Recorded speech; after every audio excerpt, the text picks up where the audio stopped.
लब्बैक लब्बैक या रसूल अल्लाह लब्बैक लब्बैक लब्बैक या रसूल अल्लाह लब्बैक लब्बैक लब्बैक या रसूल अल्लाह लब्बैक लब्बैक लब्बैक या रसूल अल्लाह लब्बैक लब्बैक लब्बैक या रसूल अल्लाह लब्बैक लब्बैक लब्बैक या रसूल अल्लाह लब्बैक लब्बैक लब्बैक या रसूल अल्लाह लब्बैक लब्बैक लब्बैक या रसूल अल्लाह लब्बैक लब्बैक लब्बैक या रसूल अल्लाह लब्बैक लब्बैक लब्बैक या रसूल अल्लाह लब्बैक लब्बैक लब्बैक या रसूल अल्लाह।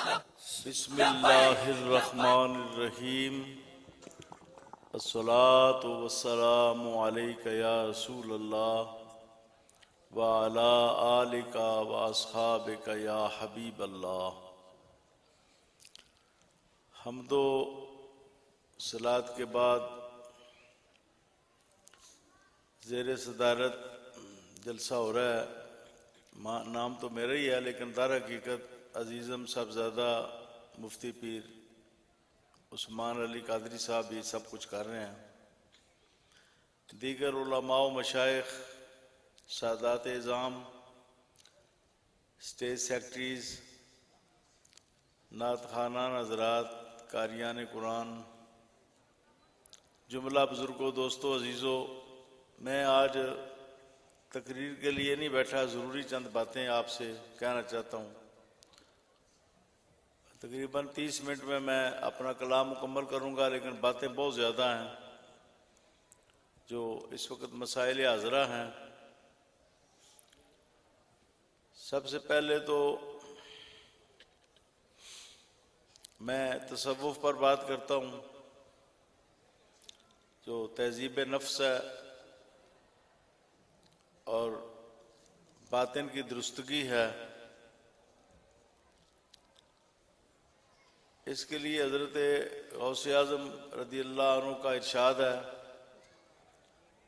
कि 3 बातें तसव्वुफ़ की बुनियाद हैं। 3 बातें जो सूफ़ी बनना चाहता है ना, सलूक की मंजिलें तय करना चाहता है, उसके लिए 3 बातें बुनियाद हैं। नंबर 1, जो अल्लाह और उसके रसूल ने हुक्म दिया उसकी तामील इख्तियार करे।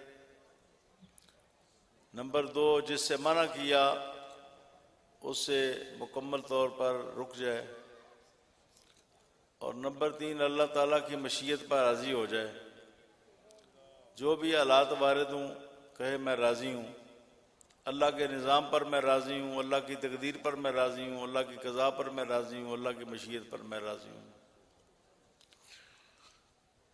फिर आप फरमाते हैं जहाँ तक आमाल हैं, आगे फतश्तुल आमाल कुल्लहा, मैंने तमाम आमाल की तफ्तीश की है, यानी गहराई में जाकर मैंने तमाम आमाल देखे हैं।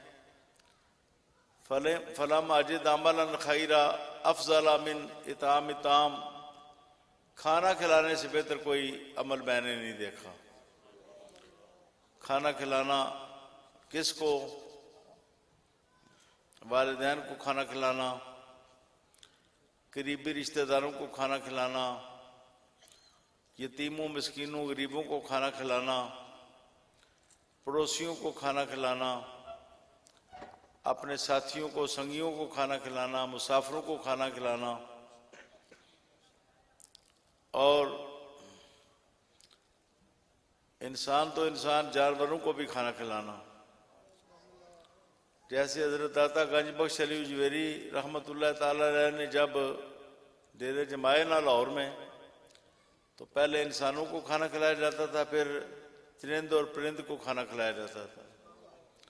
दरिया पर चले जाते आपके दरवेश, चिड़ियों को खाना खिलाया जा रहा है, कबों को खाना खिलाया जा रहा है। तो गौसे पाक फरमाते हैं इससे बेहतर मैंने कोई अमल नहीं देखा। हजरत दाता गंज बख्श अली उजवेरी रहमतुल्लाह ताला अलैह कश्फुल मजूब में फरमाते हैं कि तसव्वुफ का आगाज़ 3 बातों से होता है। जिसने सूफी बनना हो, रिज़्क़ हलाल तो खैर बुनियाद है इसकी। मैंने खुद जो तजर्बा किया है, रिज़्क़ हलाल अगर इख्तियार किया जाए ना तो बड़ी बरकतें मिलती हैं। और बड़ी जल्दी रूहानियत पा लेता है आदमी, रूहानी मर्तबे। तो दाता साहब फरमाते हैं 3 बातें जो है ये लाजिम है साले के लिए। एक, कम बोले, दूसरा कम खाए, और तीसरा कम सोए। कम सोना, कम बोलना, कम खाना, ये पहले 3 असबाक हैं रूहानी तरक्की के लिए। इसके बाद मैं आगे चलता हूं। आज जलसा जो है ये कॉन्फ्रेंस है मेराजुन नबी, मेराज मुस्तफ़ा सल्लल्लाहु अलैहि वसल्लम के उन्वान से। मेराज का माना होता है सबसे बड़ी सीढ़ी। एक मेरज होता है सीढ़ी, एक मेरजतुन होता है दरमियानी सीढ़ी, और मेराज सबसे बड़ी सीढ़ी। और यकीनन अल्लाह ताला ने सबसे बड़ी सीढ़ी हमारे आका सल्लल्लाहु अलैहि वसल्लम को अता फरमाई। बुलंदी के मदारिज तय करने के लिए और आसमानों को अबूर करने के लिए और फिर सिदरतुल मुंतहा से गुजरने के लिए और फिर हजारों हिजाबात को पार करने के लिए, अर्श मौला पर फायज होने के लिए और मकाम काबा कौसैन पर फायज होने के लिए सबसे बड़ी सीढ़ी हजूर नबी करीम सल्लल्लाहु अलैहि वसल्लम को अता फरमाई। मेराज की जो हिकमतें उलमा ने लिखी हैं उनमें से एक हिकमत ये है कि मेराज के जरिए पूरी कायनात पर वाज़े कर दिया गया कि हजरत मोहम्मद पाक सल्लल्लाहु अलैहि वसल्लम अफजलुल खल्क हैं, अफजलुल अनाम हैं, खैरुल बरिया हैं। अल्लाह की मखलूकात में सबसे ज्यादा ऊंचे दर्जे पर फायज हैं। मस्जिद अक्सा में तमाम नबी, वो सिर्फ नमाज की इक्तदार नहीं थी बल्कि इजहार था इस बात का कि तमाम नबी हुजूर के उम्मती हैं और हुजूर सैयदुल अंबिया हैं। फिर सिदरतुल मुंतहा पर जिब्रील अमीन कहते हैं, फरमाया जिब्रील आगे आओ ना, तो अर्ज की लऊ दनो तो अम्मिलतन लख तरक तो, मिशकातुल मसाबी के हवाले से कह रहा हूं, हुजूर अगर आपके करीब आऊं तो जल जाऊं, आपके करीब। उस वक्त हुजूर नबी करीम से बशरियत के पर्दे जो हैं उठाए जा रहे थे और हुजूर नबी करीम की हकीकत मोहम्मदिया जो है उस वक्त जलवागर हो रही थी। और उस वक्त हुजूर के जिस्म अक़दस से ऐसे अनवार निकल रहे थे, ऐसी तजलियां निकल रही थी। हज़रत दाता गंज बख्श ने तो मुख्तलिफ मुतअद्दिद मकामात पर लिखा है कि ये मेराज हुजूर के एक एक बाल की हुई, जिस्म की एक एक जुज की हुई। न सिर्फ जिस्म की मेराज हुई बल्कि हुजूर की रूहानियत की भी मेराज हुई, आपकी मानवियत की भी मेराज हुई। हजूर नबी करीम अलैहिस्सलातु वस्सलाम के इल्म की भी मेराज हुई, हुजूर नबी करीम अलैहिस्सलाम की शुजाअत व बहादुरी की भी मेराज हुई। एक एक खुलक की हुजूर की मेराज कराई गई। उस वक्त हुजूर के इतने जलवे बरस रहे थे कि जिब्रील अमीन कहते हैं अगर आपके करीब मैं जाऊं तो मैं जल जाता हूं। ये नहीं कहा मैं ऊपर जाऊं तो जल जाता हूं। कहते हैं लऊ दनऊ तो अम्बिलतन, अगर मैं पोरे के बराबर में आपके करीब जाऊं तो जल जाऊं, मैं आपको बर्दाश्त नहीं कर सकूंगा। इस वक्त वो जिब्रील जो हजारों मरतबा हुजूर की बारगाह में हाजिर हुए, आपके करीब बैठे, वह सिदरतुल मुंतहा पर जब हुजूर नबी करीम अपनी असली सूरत में जलवागर होते हैं, जब आपके ऊपर से तमाम बशरियत के जो हिजाबात हैं वो उठाए जाते हैं और हकीकत मोहम्मदिया की सूरत में हुजूर जलवागर होते हैं, तो कहते हैं हुजूर अगर आपके करीब आऊं तो मैं जल जाता हूं। लेकिन ये शानें बढ़ती गई ना ऊपर, ये तो सिदरतुल मुंतहा भी आगाज हो रहा है ना जी। अभी तो बशरियत के पर्दे उठाए गए हैं, अभी तो शानें हुजूर की और ज्यादा वाज़ेह हो रही हैं। जब अर्श मौला पर फायज हुए होंगे तो पता नहीं उस वक्त आपकी शान क्या होगी, और जब मकाम काबा कौसैन पर फायज हुए होंगे तो फिर हुजूर की शान क्या होगी। तो जिब्रील अमीन जो आलम मलकूत के सरदार हैं तमाम मलाइका के, वो हुजूर नबी करीम से अर्ज करते हैं कि मैं आपके कुर्ब को बर्दाश्त नहीं कर सकता, आपके करीब जाने को बर्दाश्त नहीं कर सकता। ये वाज़े करना था कि जहां हुजूर परवाज करते हैं वहां फरिश्तों का सरदार भी परवाज नहीं कर सकता, और जो हुजूर की असली शान है उसको जिब्रील अमीन भी बर्दाश्त नहीं कर सकता। फिर उसके बाद मकामात में से सबसे अफजल मकाम जो है वो अर्श मौला है। खाना काबा भी अर्श मौला के मुतवाजी बनाया गया है जमीन पर। असल तो अर्श मौला है ना, जहां पर अल्लाह के अनवार नाजुल होते हैं, तजलियां नाजुल होती हैं, अल्लाह ताला की सिफतों के अनवार नाजुल होते हैं, अहकाम नाजुल होते हैं, मरकज है, पूरी दुनिया को कंट्रोल किया जाता है। और दुनिया सिर्फ जमीन नहीं है, ये जमीन तो जब हमारे साइंसदान ऊपर जाते हैं ना सैयारों में, तो सुई के नक्के के बराबर नजर आती है ये जमीन, और वो निज़ाम शमसी में चले जाते हैं। और निज़ाम शमसी जो है वो दीगर निज़ामों के सामने कुछ भी नहीं है। इतने इतने और सितारे हैं जो सूरज से कई गुना बड़े हैं, और उनका निज़ाम शमसी से भी बड़ा है। और रोज़ाना क्या कशाएँ पैदा हो रही हैं, रोज़ाना क्या कशाएँ पैदा हो रही हैं, और एक एक क्या कशां के अंदर सैकड़ों आलम मौजूद होते हैं, जहान मौजूद होते हैं। तो अर्श मौला से पूरी दुनिया को, पूरी कायनात को, तमाम जहानों को कंट्रोल किया जाता है। हुजूर नबी करीम को अर्श मौला के ऊपर फाइज किया गया। और मूसा अलैहिस्सलाम से तो कहा गया जूते उतार दें, फहला नालैक फ़इन्नका बिलवादिल मुक़द्दस तुवा, ऐ मूसा जूते उतार दें। लेकिन किसी कुरान की आयत में, हदीस में, ज़ईफ़ रवायत में भी नहीं मिलता कि अल्लाह ने हुक्म दिया हो कि प्यारे मुस्तफ़ा आप अल्लाह की बारगाह में जा रहे हैं, जूते उतार दें। हुजूर को कोई कहीं हुक्म नहीं मिला। अगर किसी ने पढ़ा हो तो मुझे दिखा दे कुरान करीम की किसी आयत में, किसी हदीस में, किसी रवायत में कि हुजूर नबी करीम को किसी मुकाम पर कहा गया हो कि प्यारे मुस्तफ़ा आप अपने जोड़े उतार दें। तो ये हुजूर नबी करीम सल्लल्लाहु अलैहि वसल्लम की इज़हार अज़मत की एक आला सूरत थी कि अर्श मौला के ऊपर हुजूर नबी करीम फायज हो गए। फिर मकाम काबा कौस पर फायज हुए, और पूरी कायनात को बता दिया गया, फरिश्तों को बता दिया गया, तमाम अंबिया को बता दिया गया, तमाम मखलूक़ात को बता दिया गया कि सुन लो, जान लो कि हज़रत मोहम्मद पाक सल्लल्लाहु अलैहि वसल्लम मेरे नज़दीक पूरी कायनात के अंदर सबसे ज़्यादा बरतरीन को हासिल है, और यही अफजलुल खल्क हैं, और यही खैरुल बरिया हैं, और यही अल्लाह ताला के सबसे ज़्यादा मुकर्रम हैं, और यही हुजूर नबी करीम सल्लल्लाहु अलैहि वसल्लम अल्लाह के सबसे बड़े महबूब हैं। अब इसके बाद जो और निकात मैं बयान करना चाहता हूँ, उनमें दादाजी का उर्स है। हज़रत दादाजी रहमतुल्लाह ताला अलैह के इल्म से के हवाले से बयान करूं तो हमारे खिते के सबसे बड़े मुहद्दिस हज़रत शेखुल हदीस अल्लामा हाफिज़ मोहम्मद जलालुद्दीन शाह साहब भिक्की शरीफ वाले ताता हज़रत दादाजी ने उनकी बुनियादें रखी। यहाँ पर सानवाल में ना शाह जी के चचा थे पीर करम शाह साहब, उनकी कब्र भी सानवाल में है। मैं कभी कभी उनकी फातिहा पढ़ता हूँ यहाँ, वहाँ गाड़ी खड़ी करके।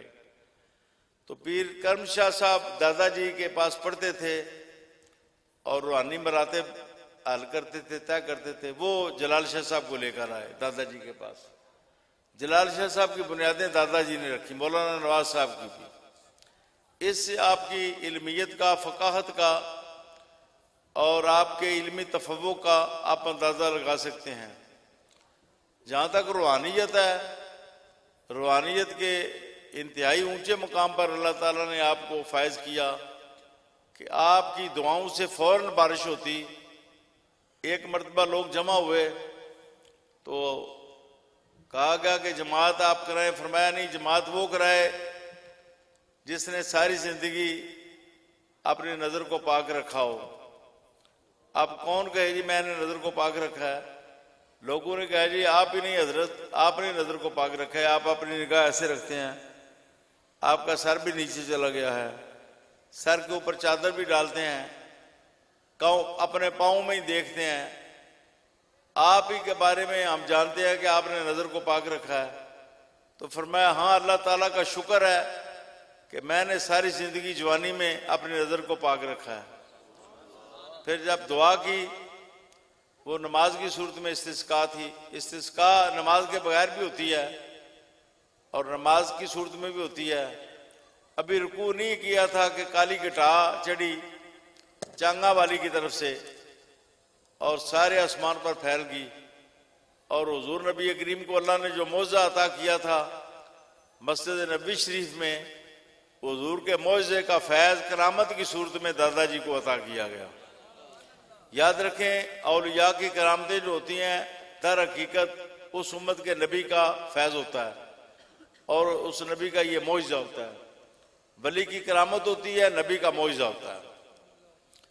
तो अल्लाह ताला ने दादाजी को बड़ी अजमतें अता की। अब आपके मज़ार शरीफ पर भी हम इस्तिफादा कर सकते हैं। अगर हम करें, यहाँ के हम दुरूशी पढ़ें, यहाँ के हम ज़्यादा से ज़्यादा इसाले सवाब करें, तो आपका फैज़ कब्र के अंदर भी जारी है। कब्र के अंदर जो है वो ज़िंदगी से ज़्यादा फैज़ होता है। जितना ज़िंदगी में फैज़ होता है उससे ज़्यादा कब्र के अंदर फैज़ होता है एक साहब फैज़ शख्सियत का।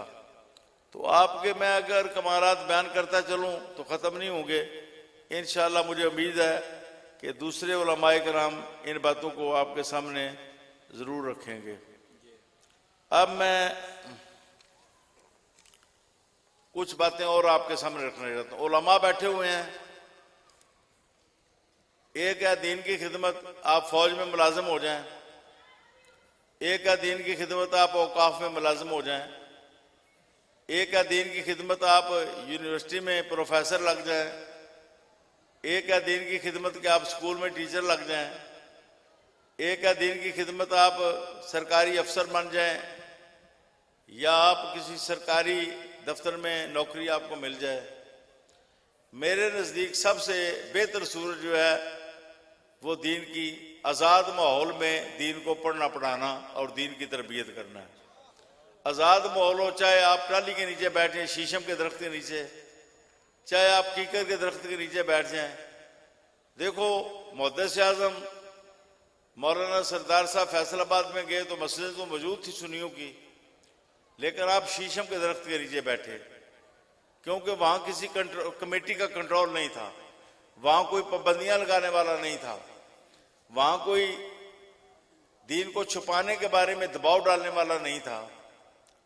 ऐसे माहौल में दीन की खिदमत करें। उलमा जो बैठे हुए हैं सुन रहे हैं, सारे उलमा तक मेरा पैगाम पहुंचाओ। कोशिश करो आज़ाद माहौल में बैठ करना। दाता साहब, आप दाता साहब देख लें, गजनी में चाहते तो हज़ारों मस्जिदें थी, मदरसे थे, वहाँ मुलाजमत इख्तियार कर लेते। दाता साहब दरिया के किनारे पर झोंपड़ी में बैठे आके, और फिर आज़ाद माहौल में होता है कि दीन को छुपाना नहीं होता, दीन बयान करना होता है। सारे का सारा दीन वाजे कर दिया जाता है, खोल के बयान किया जाता है, कोई चीज़ मख्फी नहीं रखी जाती। और दीन जो है उसकी सही तरीके से तबलीग इशाअत होती है। उलमा के लिए यह है, कोशिश करें किसी आज़ाद माहौल में बैठे। हमारे वाले साहब आज़ाद माहौल में बैठे, वरना दाता साहब की मस्जिद की खिताबत की पेशकश हुई थी वाले साहब को, अब्बा जी को, तो पीरो मुर्शिद ने फरमाया दाता साहब की खिताबत में कई पाबंदियां होंगी, औकाफ है, हुकूमत है, और लोग पाबंदियां लगाएंगे तबलीग में, ये मसला करो, ये ना करो। आज़ाद माहौल में यहाँ पर बैठ जाओ, खोले में बैठ जाओ। ये खोले थे, कलर था, यहाँ पर झाड़ियाँ थी, कुछ नहीं था, रास्ता भी नहीं था, बिजली भी नहीं थी, गैस भी नहीं थी, ना पैसा था, और मिर्च भी नहीं मिलती थी उस वक़्त। मिर्च कूट कर उससे रोटी खा ली जाए, इतनी उस वक़्त गुर्बत थी बैठ के। लेकिन आज आप देख लें कि पूरी दुनिया को रहनुमाई यहाँ से मिल रही है। पूरी दुनिया को रहनुमाई जब से मैं होश संभाला है मैंने, तो मैं देख रहा हूं कि हम इधर से पूरी दुनिया की रहनुमाई फराम करते हैं। जहां भी नारे तकबीर, हाथ खड़ा करके तस्दीक करें। नारे रिसाला, नारे रिसाला, ताजदार खत्म नबूवत, आस्ताना आलिया नेकाबाद बराड़ियां शरीफ। हजरत गौसे आजम को देख लें, सबसे बड़े आलिम थे अपने दौर के। आपसे पहले इमाम गजाली मुलाजिम थे गवर्नमेंट के जामिया निज़ामिया में, लेकिन हुजूर गौसे आज़म ने मुलाजमत कबूल नहीं की। आप चाहते तो आपको मुफ्ती आजम बना दिया जाता, आप चाहते तो आपको काजी और कुजात बना दिया जाता सल्तनत अब्बासिया का, आप चाहते तो बड़ी से बड़ी नौकरी मिलती, लेकिन नौकरियों में पाबंदियां होती हैं और खिलाफ शरअ काम कराए जाते हैं। हुजूर गौसे पाक से पहले इमाम आज़म अबू हनीफा को देख लें, आपको बनु उमैया की हुकूमत ने कहा कि आप चीफ जस्टिस बन जाएं, काजी और कुजात। फरमाया मैं इस काबिल नहीं हूं। पूछा गया तो बताया कि हुकूमतें गलत फैसले कराती हैं, हुकूमतें अपनी मर्जी के मुताबिक काम लेती हैं, खिलाफ शरअ भी करना पड़ता है हुकूमत में। और कूफा का गवर्नर आपको बुलाता, 10 कोड़े मारता कि अमीरुल मोमिनीन ने कहा आप कबूल करें, फरमाते नहीं मैं इस काबिल नहीं हूं, वो 10 कोड़े मारता। फिर कल फिर आना, 10 दिन आपको 10 कोड़े रोजाना लगाए गए, लेकिन इमाम आजम ने कबूल नहीं की। चीफ जस्टिस का ओहदा जो सबसे बड़ा जज होता है, और हुकूमत भी लीबिया से लेकर यहाँ तक फैली हुई थी, हिंदुस्तान तक, ये इलाके सारे इसमें थे, ये बलूचिस्तान के, ये खुरासान के इलाके, समरकंद, बुखारा वगैरह सब। इतनी बड़ी सल्तनत की सबसे बड़ी जो जिम्मेदारी है चीफ जस्टिस की नहीं कबूल की इमाम साहब ने। फिर खानदान अबू बनु अब्बास ने आपको पेश की, आपने फिर इनकार किया, आपको जेल में बंद कर दिया गया, जेल में फिर जहर देकर आपको शहीद कर दिया गया, लेकिन इमाम आजम ने नौकरी नहीं कबूल की। मैं अब अपनी बात करता हूं, मुझे प्रोफेसर बनने का बड़ा शौक था। मैंने दरस निज़ामी के बाद मैंने छक्का लगा कर ना MA कर लिया। छक्का ये होता है घर में ही तैयारी करके ना मैट्रिक कैफे BA कर लिया, MA भी कर लिया, नौकरी भी मिल गई। गोलरा शीफ वाले पीरू ने कहा जी इनको फौरी तौर पर लगाओ। वजीर तालीम जो मियाँ अफजल साहब थे कोलियां वाले, उन्होंने मुझे फौरन अपॉइंटमेंट दे दी। तो किबला वालिद साहब ने फरमाया अफजल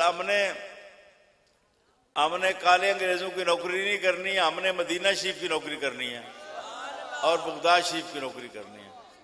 उस वक्त ये बात बड़ी भारी गुजरी मुझ पर। मुझे प्रोफेसरी मिल चुकी थी, क्लास 1 में अफसर बन चुका था।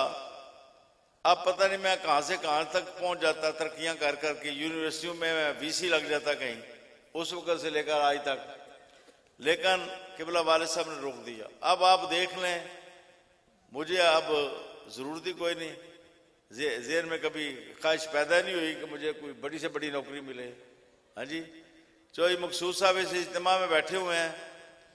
चौधरी मकसूद साहब के जरिए पैगाम आया जी आप सेनेट की सीट ले लें, लेकिन निज़ाम मुस्तफ़ा का मुतालबा मुशर्रफ के GHQ के सामने आप ना करें।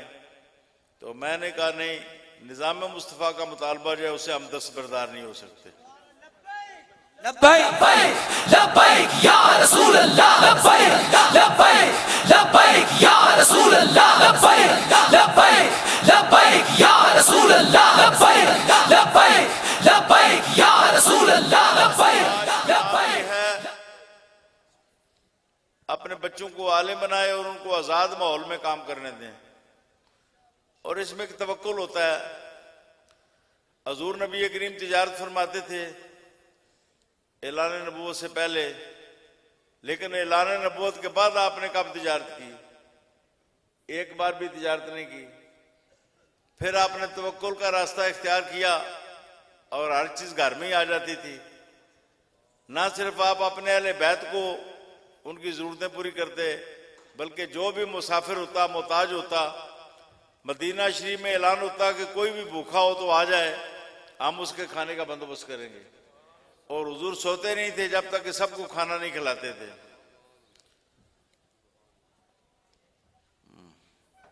तो ये हुजूर नबी करीम की सुन्नत है, मुतवक्किल होकर बैठ जाओ।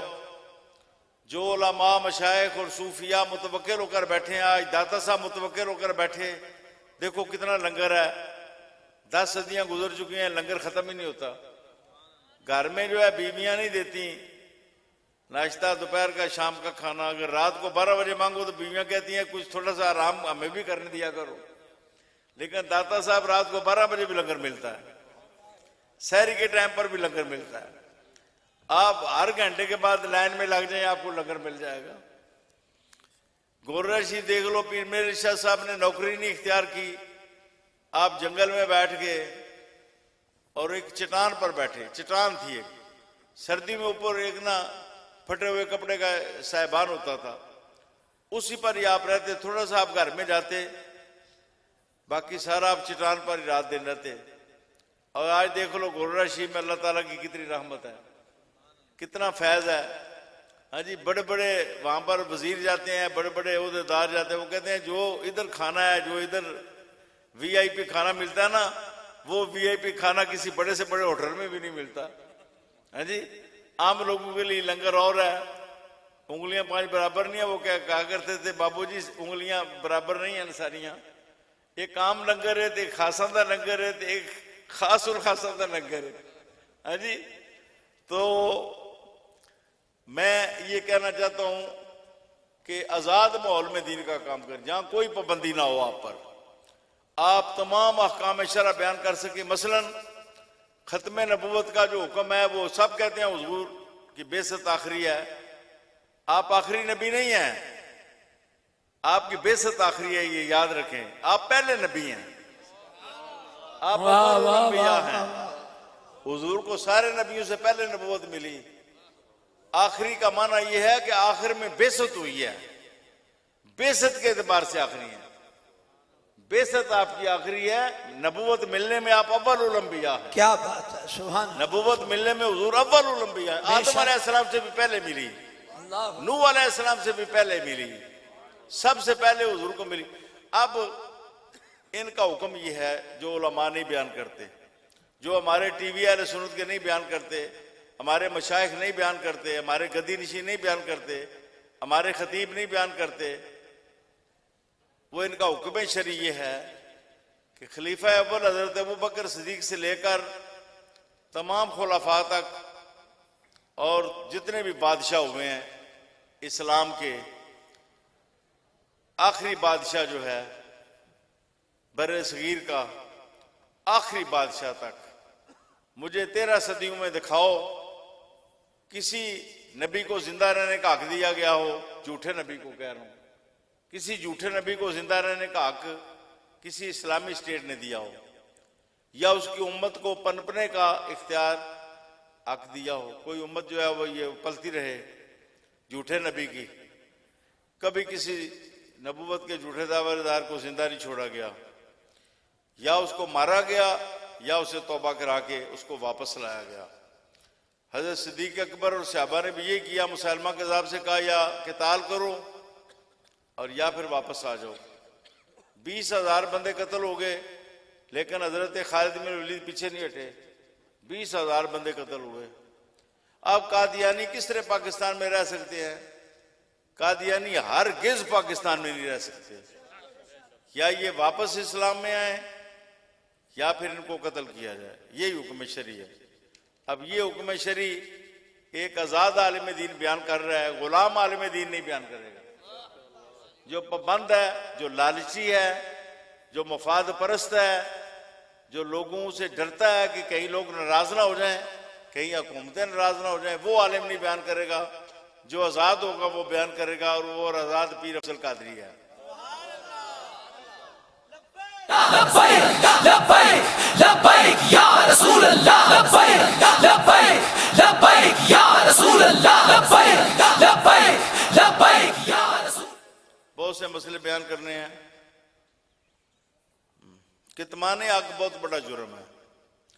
इन्नल्लज़ीना यक्तुमूना मा अनज़लना मिनल बय्यिनाति वल हुदा मिन बादि मा बय्यनाहु लिन्नासि फिल किताबि उलाइका यलअनुहुमुल्लाहु व यलअनुहुमुल लाइनून।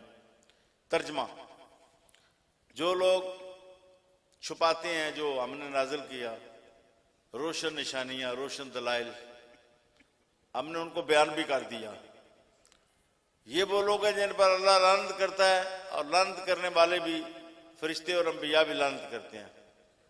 लानत का माना होता है अल्लाह की रहमत से महरूम कर देना। ये फलां शख्स जो है अल्लाह की रहमत से महरूम हो गया, अल्लाह ताला की रहमत इसके लिए कोई कभी उसकी कोई उम्मीद नहीं है, इसको लानत कहा जाता है। लानत की गई कितमान हक पर। अब मुझे बताओ, ये जो मर्जियों का हुक्म शरी मैंने बयान किया है, ये बयान किया जाता है? हाँ जी, कतई नहीं बयान किया जाता। हमारे जो बड़े बड़े मुकर्रब हैं हुकूमत में, वो कहते हैं जी इनको भी हक मिलना चाहिए, ये भी अकलीती हैं। बिल्कुल अकलीती नहीं है, ये मुर्तद गलीज हैं। इनको पाकिस्तान में जिंदा रहने का भी हक नहीं है। असल हुक्म शरी इनका ये है।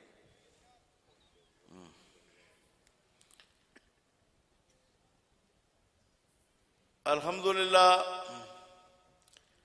इस फकीर ने हमेशा हक को वाजे किया। जिस जमात में भी रहा उसमें हक को मैं वाजे करता रहा। और जैसे बताया, चौधरी मकसूद साहब पेशकश लेकर आए कि आप सेनेट की सीट ले लें किबला वाले साहब के पास। मैंने कहा हमें मंजूर नहीं है। मुशर्रफ साहब ने आदमी भेजे इधर कि आप GH क्यों जाते हैं, आप ना जाएं, आपने जो लेना ले लें। मैंने कहा नहीं, हमें कोई ज़रूरत नहीं है।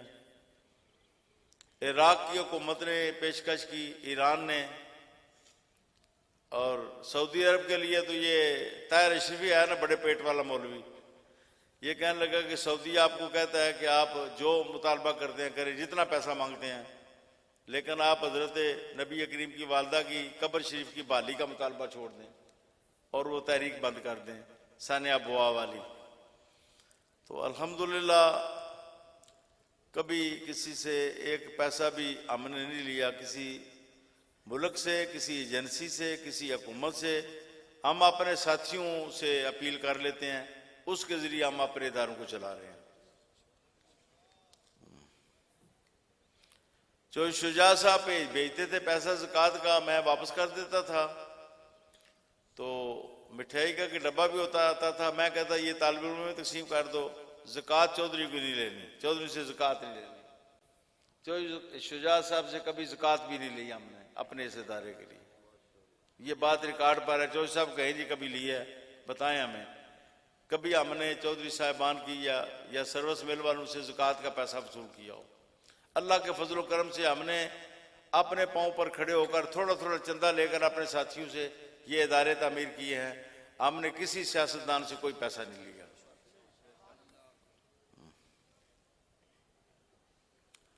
अब एक मसला है आज़ादी मार्च का। आज़ादी मार्च ये है कि 8 तारीख को ना जी यौम निस्वा मनाया जाता है, ख्वातीन का यौम। तो यहाँ पर जो एजेंट हैं यहूद नसारा की या कादियानी औरतें हैं, कुछ हिंदू हैं, कुछ ईसाई हैं, और कुछ में जो कलमा पढ़ती हैं लेकिन वो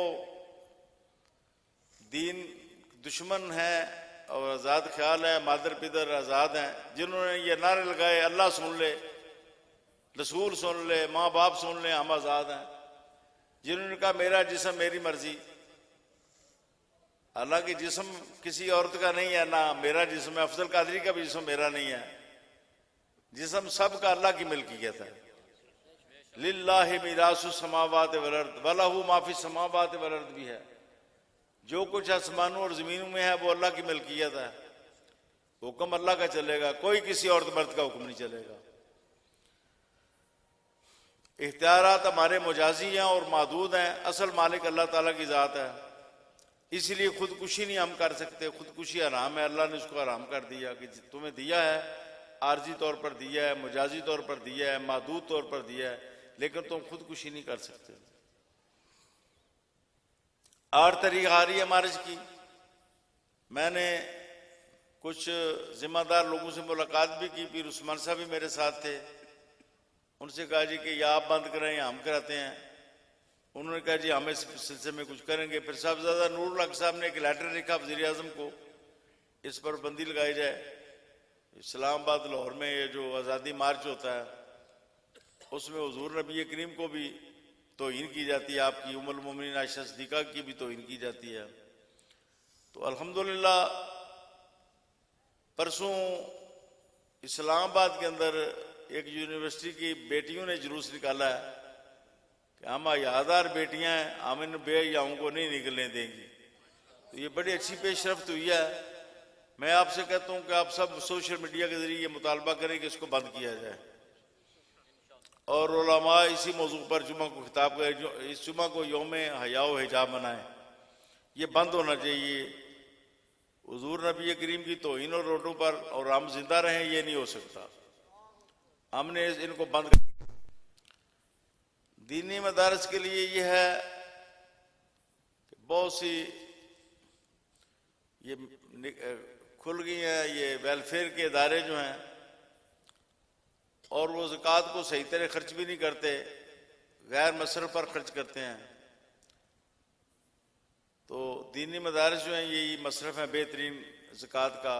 कुरान करीम में मुस्तकिल आयत है लिल फुक़रा अल्लज़ीना उक़सिरू फ़ी सबीलिल्लाह, असहाब सुफ़ा के बारे में, कि सबसे बेहतर ज़कात जो है ना उसके हकदार ये हैं जो कारोबार नहीं कर सकते और दीन के लिए वक्फ हो गए पढ़ने पढ़ाने में।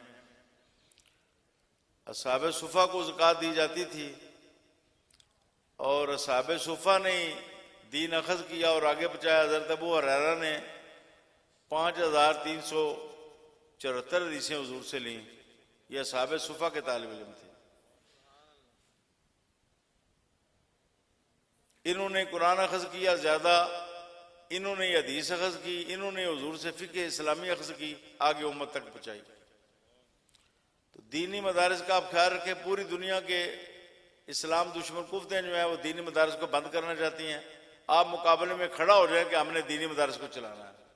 मैं इसको सिर्फ मरानी शरीफ की बात नहीं कर रहा, मैं पूरी दुनिया के दीनी मदारस की बात कर रहा हूँ, क्योंकि मैं सबका साझा हूँ। मैं तमाम दीनी मदरसों के लिए बात कर रहा हूँ कि आप दीनी मदरसों को की आप याबी करें और ये पैगाम आगे पहुँचाएं। इस वक्त पाकिस्तान में जो तलबा का मदरसा है वो जामिया निज़ामिया लाहौर सबसे आगे जा रहा है, और तालिबात का जो मदरसा है वो नेकाबाद का सबसे आगे जा रहा है। पूरे मुल्क में, कश्मीर में किसी मदरसे में इतनी बेटियां आलिमात नहीं बन रही जितनी यहां से बन रही हैं। तलबा का जामिया निज़ामिया अव्वल है, तालिबात का नेकाबाद अव्वल है। ये मैं बिल्कुल चैलेंज से बात कर रहा हूं।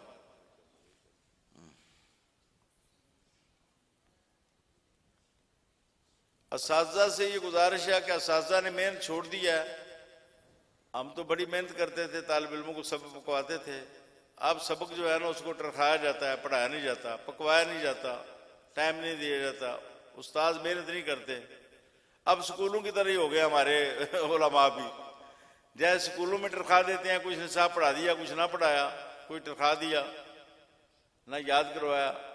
हाँ जी, बच्चे जो है ना साल पढ़ते हैं, आता जाता कुछ नहीं।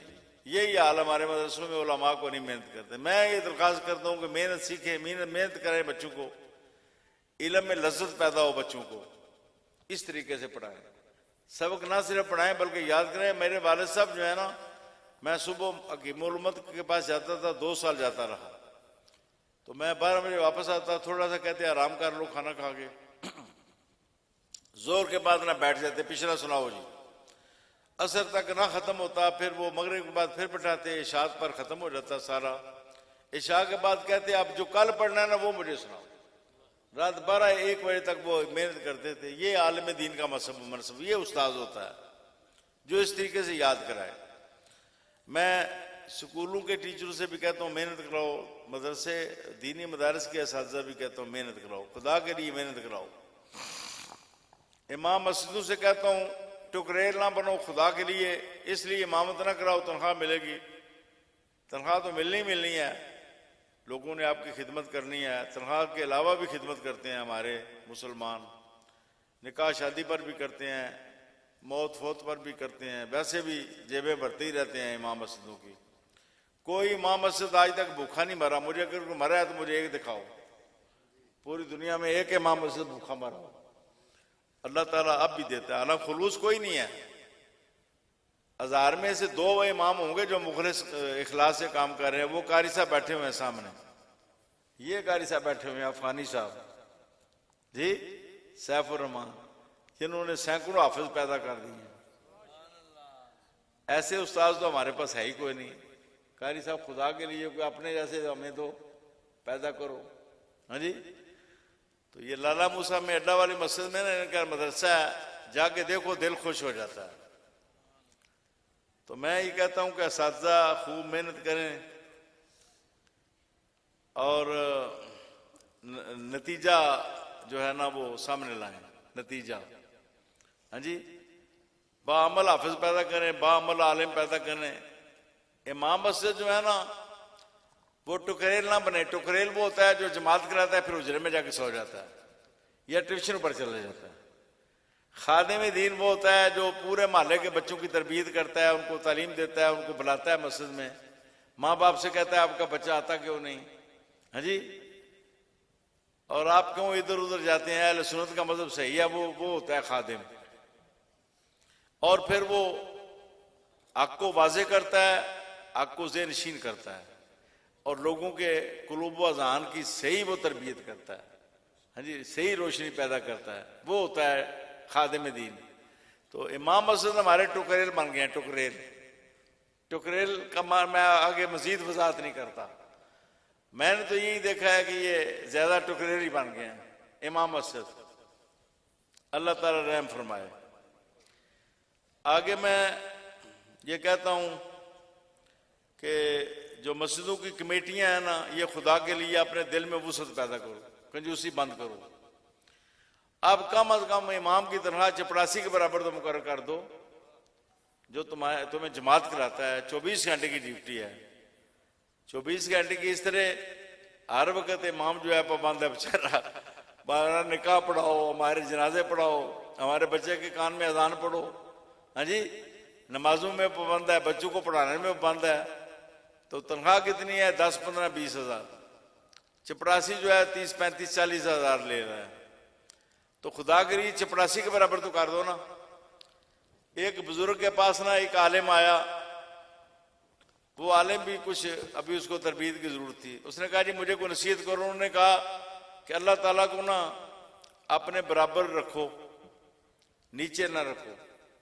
उसने बराबर, उन्होंने कहा जी बराबर भी रखो तो बहुत गनीमत है, अल्लाह को बराबर भी रखो तो बहुत गनीमत है। उसने कहा जी बराबर, ये तो शिरक हो गया, अल्लाह को तो अपने से ऊपर रखना चाहिए। उन्होंने कहा जी बराबर भी रखो तो बड़ी गनीमत है। उसने कहा समझ नहीं आई। फरमाया सुबह समझ आ जाएगी। सुबह नाश्ता भेजा, 2 परोठे भेजे, 1 सूखी रोटी भेजी। एक साहिल आ गया मौलवी साहब के पास, उन्होंने सवाल किया तो मौलवी साहब ने ना नीचे से सूखी दे अल्लाह के नाम पर दी। उसने कहा अल्लाह के नाम पर सूखी निकाल के दे दी। इतनी देर में वो बुजुर्ग आ गए, उन्होंने कहा कि अल्लाह ताला को तो तुमने नीचे कर दिया अपने आप से, अपने लिए पराठे रखे और उसको अल्लाह के नाम पर सूखी दे दी।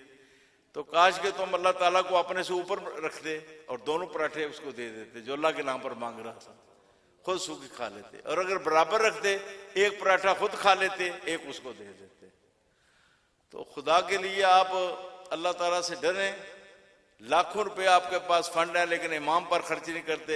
अपने लिए आप कुत्तों के लिए कमरे अलहदा बनाते हैं, मेहमानों के लिए अलहदा बनाते हैं, एक एक बच्चे के लिए अलहदा, इमाम साहब के लिए एक उजरी बनाते हैं आप मस्जिद में, एक उजरी, हाँ जी। और अपने लिए जब बनाते हैं तो गिने नहीं जा सकते इतने कमरे। आप खांसने के लिए और है, बैठने के लिए और है, गपशप लगाने के लिए और है, मेहमानों के लिए और है, हाँ जी। आधी कोनी कोठियों की नीचे ऊपर बनाई जाते हैं। तो खुदा के लिए जो आपका इमाम है, जिसके पीछे आप कहते हैं पीछे से इमाम के, उसका कुछ तो गुजारे का मकान बनाओ ना और उसकी तनख्वाह से ही मुकर्रर करो। अगर इमाम की तनख्वाह ज्यादा मुकर्रर करोगे तो इससे दीन फले फूलेगा। कैसे? अब हर बच्चा कहता है मैं डॉक्टर बनूं। क्यों? डॉक्टर पैसा बहुत कमाते हैं, उनकी फीसें हैं, उनकी तनख्वाहें हैं। हर बच्चा कहता है मैं डॉक्टर बनना है। वालिदैन भी कहते हैं बच्चे को डॉक्टर बनना। कोई शख्स जो है वो ज़हीन बच्चे को आलिम बनाने के लिए क्यों नहीं तैयार? उसको पता है तनख्वाह कोई नहीं इस फील्ड में, इसमें बड़ी तंगी है, मईशत की तकलीफ है, तंगी है इसमें। तो खुदा के लिए ऐसा माहौल पैदा करो जो मस्जिदों में आप कमेटियों में हो, आप अपने इमामों की इतनी खिदमत करो कि हर बच्चा कहे जी मैंने इमाम बनना है। मुसलमानों का हर बच्चा कहे जी मैंने इमाम मस्जिद बना है। इसके बाद मैं ये कहना चाहता हूं कि कादियानी इस दौरे हुकूमत में, इमरान खान के दौरे हुकूमत में बहुत फले फूले हैं। महकमे से को कादियानियों से भर दिया गया है। तो अब मुसलमान इस बात पर न सख्त तशवीश में हैं।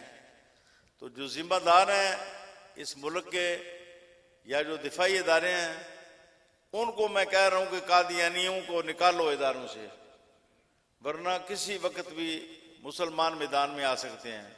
और डाढ़ी तहरीक चलेगी, बड़ी डाढ़ी, ऐसी डाढ़ी तहरीक चलेगी।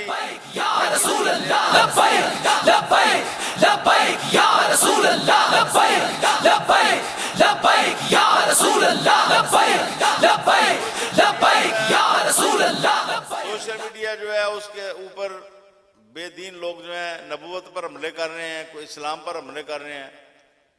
इसका सख्त एक्शन जो है ना हमारे जो इदारे हैं, सोशल मीडिया पर जो इदारे बनाए गए हैं वो उनको एक्शन लेना चाहिए और ये चीज़ें बिल्कुल बंद करनी चाहिए और इन लोगों को काफिर किरदार तक पहुँचाना चाहिए।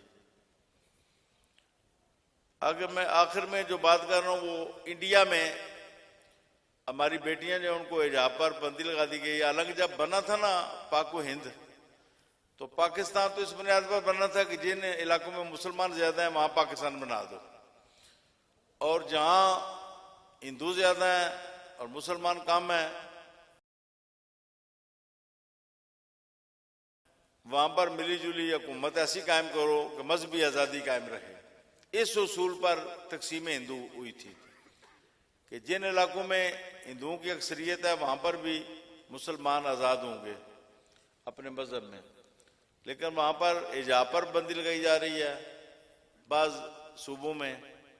और ये मोदी जो है ये बहुत ही ये तंग नज़र शख्स है।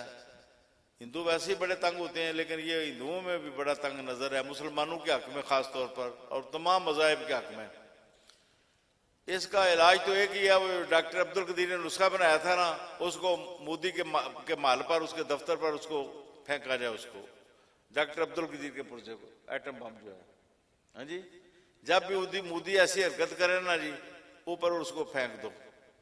अगर फ्रांस वाला जो है ना वो हुजूर के खाके शाया करे तो उसके माल पर भी एक फेंक दो। बनाया किस मकसद के लिए? अगर ये इज्जत रसूल की हिफाजत के लिए नहीं चल सकता तो इस एटम बम की हमें क्या जरूरत है?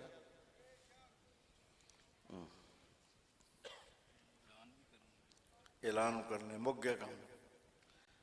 तो कश्मीर के लिए भी जिहाद जो है शरई तौर पर फर्ज है। फलस्तीन के लिए भी अरब सारे जिहाद करें, फलस्तीनियों को आज़ाद करें। कश्मीर के लिए जो है ना हमारे बाजवा साहब पर जिहाद फर्ज है और इमरान खान पर, हमारी हुकूमत पर जिहाद फर्ज है। जो जुल्म हो रहा है, कितनी मुद्दत गुजर गई है, कश्मीरी बेचारे जो है अंदर बंद हैं, पाबंदियाँ उन पर, और बेशुमार औरतों की, बेटियों की इस्मत दरी। बेटी तो एक की भी जो है, एक बेटी को भी कोई बुरी नज़र से देखे तो मुसलमान की गैरत जो है ना वो जोश में आ जाती है। यहाँ पर तो हज़ारों बेटियों की इस्मत दरी हो चुकी है कश्मीर में। ये मैं जो एजेंसियाँ बैठी हुई हैं रिकॉर्डिंग कर रही हैं, इनको कहता हूँ कि ऊपर ये बात पहुँचाओ, जिहाद फर्ज है। जिहाद के बगैर कश्मीर नहीं मिलेगा। या फिर बेगैरत होकर बैठ जाओ, कहो जी आज के बाद कश्मीर का वर्का हमने फाड़ दिया। बेगैरत होकर कहो जी हम बेगैरत हैं, हम बुज़दिल हैं, हम बेगैरत हैं, और आज के बाद हम कश्मीर का नाम नहीं लेंगे। या तो ये ऐलान कर दो और बेगैरत होकर बैठ जाओ। हाँ जी, और अगर गैरत है कुछ तो फिर कश्मीर के लिए जिहाद करो। जिहाद के बगैर कश्मीरी नहीं बच सकते, कश्मीर नहीं आज़ाद हो सकता। जिहाद ज़रूरी है और यही जिहाद फ़लस्तीन के लिए भी ज़रूरी है, और इंडिया में हिजाब की हिफाजत के लिए भी यही जिहाद ज़रूरी है। अगर एक तरफ से तोपखाना हमारा खुल जाए ना, मिसाइल हमारे चला दिए जाएँ, तो मोदी की होश जो है ना बिल्कुल ठिकाने लग जाए और हमारी सारी बेटियां जो है उनका हिजाब जो है ना फिर से बहाल हो जाए।